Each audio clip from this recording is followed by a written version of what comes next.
I'm going to talk about digital twins, and I will talk about my experience in our company, how we use digital twins, how we use it to improve our operation, and how we use it to support ongoing energy transition. And I'm representing Wintershall company. I think it always makes sense first to introduce background, so what we do in our company, because that's very important for understanding why we need these tools, so on. So I have several slides about the company and profile. So Wintershall is a relatively new company. So it's from 2019. It's a result of merger of two old German companies. One is Wintershall and another is DEA. And both of them, one company at around 125 years of existence and another company around 20 years. So altogether, we have more than 200 years of combined history.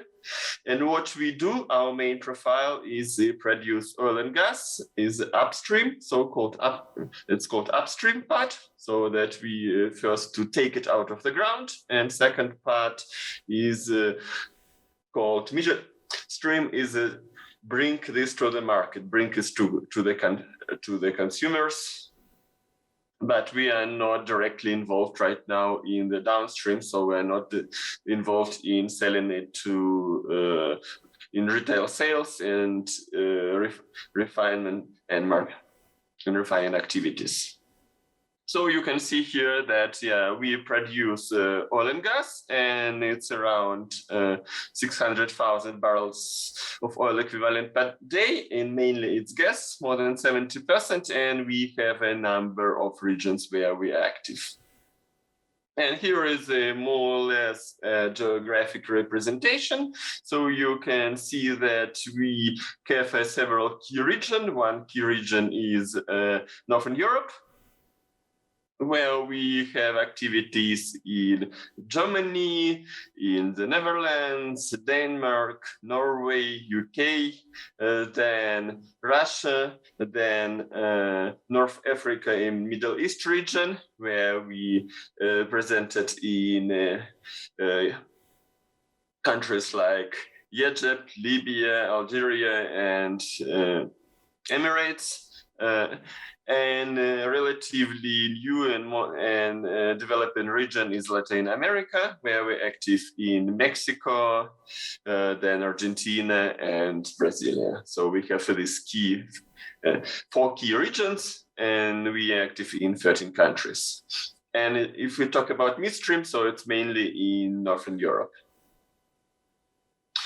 And as you know, that right now quite a lot of activities in regard to moving to climate targets, and we have quite ambitious climate targets. So we want to go to be net zero in 2030 already.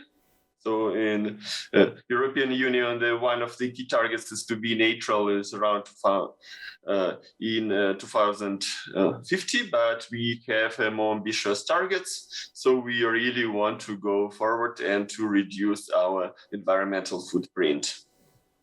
And we have a number of activities related to energy transition. And you can see here a big overview. So that we are going into changing a bit profile and looking a bit use of new media for energy. And we active in number of activities related to methane emissions and CO2 emissions, and so on. And one of the drivers how we can achieve it, we see digitalization and digital technology. So if we talk about what we do is producing some natural resources is actually quite old process, but we use new methods, based on the digital methods like cloud computing, like artificial intelligence and all such things in order to improve our operations. And one of such tools and which help us to improve what we are doing is digital twin. And here is our definition, is a definition how we understand digital twin. For us, is it some kind of digital representation of our assets? And it's very important, not only the asset, but processes as well, business processes, and they connected together. So we connect together human, who's part of the process. They do in some operations, and they make decisions. Then devices. We have pumps, and we have pipes, we have separators, compressors, turbines. We have many different equipment that connected all together via number of tools, and so that they connected. And then the idea that all this information gathered from the different points, from the different sensor states available in real time, and it's provided to different stakeholders, to different teams, like operation team or team with working with the wells, or the team responsible for maintenance. And it's already not only provided, but it's already checked, and you have like a single point of truth. And then the idea on top of this basic model and based on information that we have a number of optimizers. So we can optimize in real time and make a constant optimization using different criteria. So like reduce cost, reduce production deferment, increase resource utilization, reduce consumption of energy, reduce emissions, improve production, and improve safety and improve economics. And there is a number of smaller tools behind that help to make these digital tools live. It's a combination of different sensors that get information, then big data analytics that work with this data. First, check it's on the quality, checks it's that is good information, validate it, then provide this information in augmented view to the people, then to be able to handle it using cloud computing and different IoT platforms and so on. And then if we talk about how to use this digital twin, so we see that there are three main pillars, three main areas where we can use it. So the first part is that you have an asset, you want to first to track performance of the asset, to see what's happening. So that's the first part, that's to measure. Actually, to provide a picture which part of your value chain is underperforming, which part is performing on the top, where are the bottlenecks, because there is no sense to optimize only the part which is actually already very good work. In our case, we have a real value chain that is started from reservoir, from the ground, then reservoir connected to with natural flow of molecules to the wells. So it's going to the wells, then wells are connected to the governance system, to pipelines, then it's going to some processing system to prepare and convert oil and gas in the condition that we can sell it, and then it's sent to the logistics and export, so it could be pipelines, it could be tankers and so on. That's the first part. Second part, that you can imagine that in such big asset you have quite big inventory. So you have like pump fleet, you have a number of compressors, you have a lot of chemicals that we use, energy and so on. And then it's part to related to maintenance is to see that how each part of what is utilization, what is remaining life for each component of the system. and to predict when is better to make repairment, and to make repairment not only on the individual part but on the set of the pump, because set of the such components, because if you start to repairment of the some pipeline, this pipeline is connected to the wells, this wells cannot produce. Then basically what you can do in optimization, that you can assume, that if you have some problems in the wells, and then potentially it's good opportunity to use this time on maintenance on the pipe, to make a preventive maintenance on the such well. So you can imagine number of such scenarios that you need to check, and you need to optimize your schedule. And as well, it's related to inventory, to warehouse, so amount of the new pumps for repairments, spare parts, and all chemicals. And the third part is facilitation of risk mitigation, that what you can do, how you can use all these connected models that you can play. Before you want to perform such operation, you can play and to see what will be outcome of such operation. And then if you have good and 3D representation and very accurate, the people who have to do maintenance, they can play and use this digital representation to as a trading tool. They can, it's like a real copy of activities that you can do in the team all together, but before you actually do in live. And it can dramatically reduce risk, and then you can play with different scenarios, what you can see in real life. And that can, be really handy and really useful. If we talk about my perspective, so it's how I got involved in such activities. So when I started my path in industry, it was in 2000. That time we used already in dynamic reservoir models for optimization, for planning of field development, for risk management. So for this part, they already existed, it's already was introduced.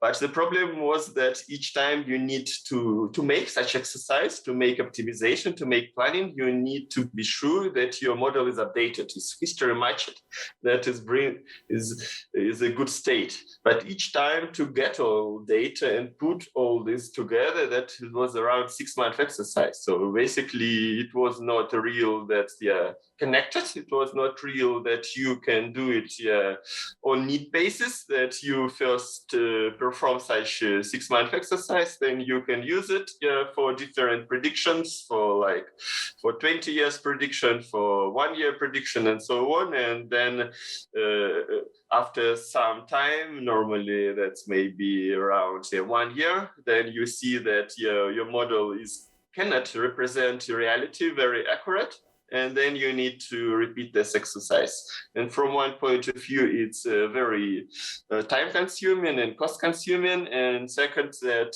in a critical situation that you need to react fast.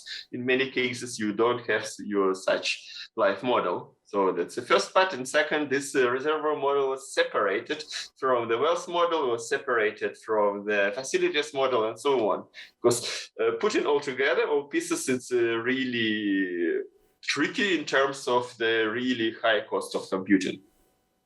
And in 2004, there was a initiative in the company which I worked that time that tried to make this evergreen dynamic reservoir model. And you can imagine that it's almost 20 years ago, and we didn't have such state of the tools available on the market. We didn't have such libraries for computing. We didn't have so many IoT tools. We didn't have very good development standards that you can combine all things together from technical point of view, and plus we didn't have many methodical things, how to do it, how to perform data update, how to perform verification of new data that came, because you can get the same data from the different sources, and how to choose the right version. which database to use, where to put this information, how to structure it in the best way that you can use it. Then next question is that, you update your model, but you have a bit different model and how to handle different versions of the model, because sometimes you update model, but then you can see back, and then based on the experience, that model that was updated sometimes ago represent reality much better now than another new model. And that's and why it happens, because when we talk about such complex things like getting data about and getting model about some stuff that's 3 kilometers below the surface, we have a very few information, so we have a huge amount of uncertainty. And then it's make all thing very complex, that you cannot make when you make a model and then it represent reality and represent your history, you are not sure that it can represent future. And then when you work with such uncertainty, then you actually have not one model and one version, that you have a number of predictions of reality. And then you could have a most likely prediction. You can have so-called P10, P90, or different cases that you can create 1,000 of them, and then how to handle them and so on. And then actually the last part, actually the most important question, how to combine this in decision-making framework, because all what we're doing, all this digital twin, makes sense only if we use it to really make a decision and really improve an operation. Then you need to put all together. And then when we started to think about this a long time ago, it was really complex, and it was a really long way to improve one part and another part and move and come to the state where we are right now. And then I'm going to talk more about one use case, how we use this approach for relatively big asset, and how it's possible to scale from a smaller to a bit bigger. If we talk about one producing asset, one of the typical issues, what you can have if we talk about equipment, there are many issues that we need to take care about, but let's talk about only part.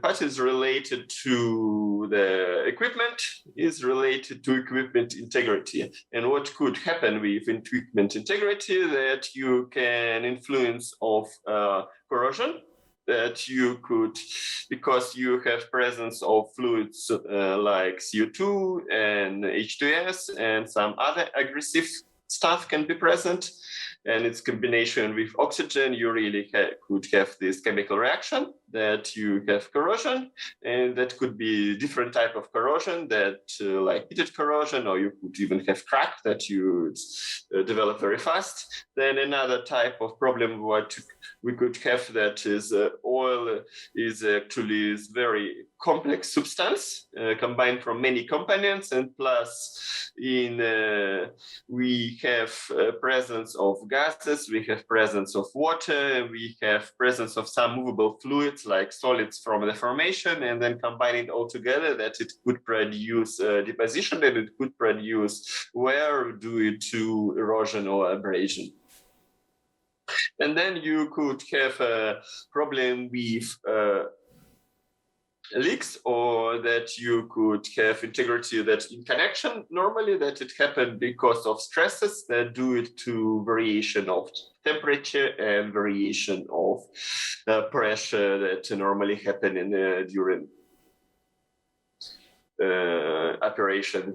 Because like, for example, you operate in desert, that during night it could be below zero, and during day on the sun it could go up to 80 degrees. Then you could see this difference in temperature that can have quite big impact on can create big thermal stresses, and can create big stress on the body of your equipment, and it could break. And then, so the question was how to what we can do on a larger asset, in large remote assets. And one of the problem what you have is that you have non-stationary behavior. That's why we need to update the models. It's because when we have depletion in the reservoir. Initially, it has a high pressure, and we have one like fluid, like initially normally only oil coming, and then during time you get production of combination oil and water plus some other stuff. And what could happen on top is it actually happening is a changing of the pressure, normally decreasing of the pressure over time, and that creates this non-stationary behavior. And the business opportunity to do it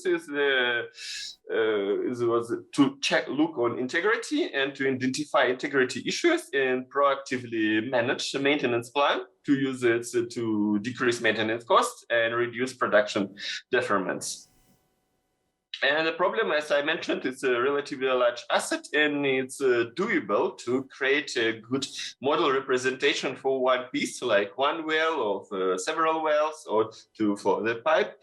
But to make a good, accurate model for all pieces combined all together, what actually is undoable, it's then you need to duplicate your amount of people that just working to have this model. That's the first problem. And second, this calculation costs are quite expensive. And initially, when people start to talk about cloud, it looks very nice. But sometimes, then if you understand what amount of computer power you need, you can understand that, just to run the models, to make them in calculation, you can easily pay several $million or euro per year. It's easily. So that's as well the topic that we need to handle, that we need to understand what is the right complexity of the model. And basically, that was the main question, to find a good architecture of the system to be able to implement such of the bigger field.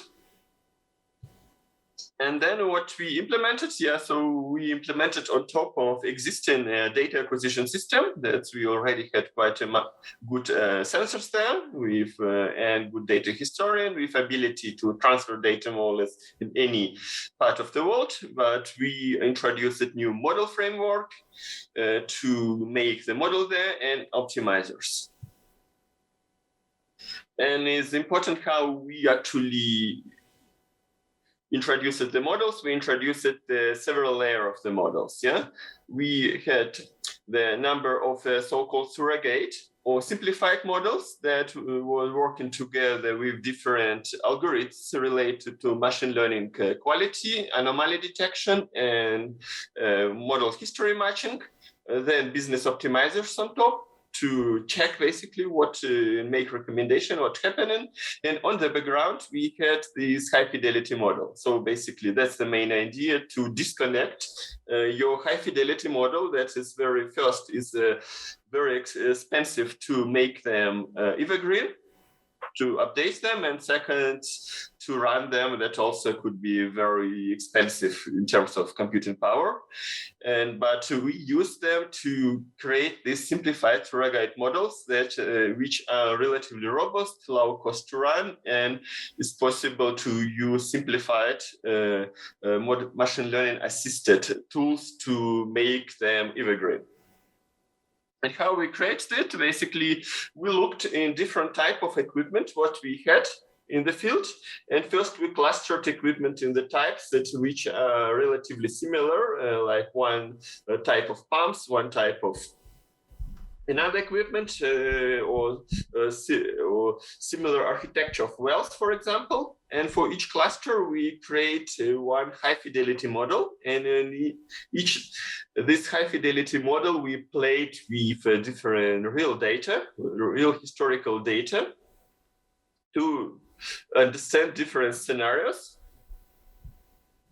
to see that what the impact of different scenarios, and then we try to convert this data into from the real physical values to dimensionless and normalized state, and that was used as training library, this result of high fidelity model, to create this surrogate or simplified model. Vitaly, so that was the main thing. Vitaly, you have 5 minutes left. Yeah, thank you for information.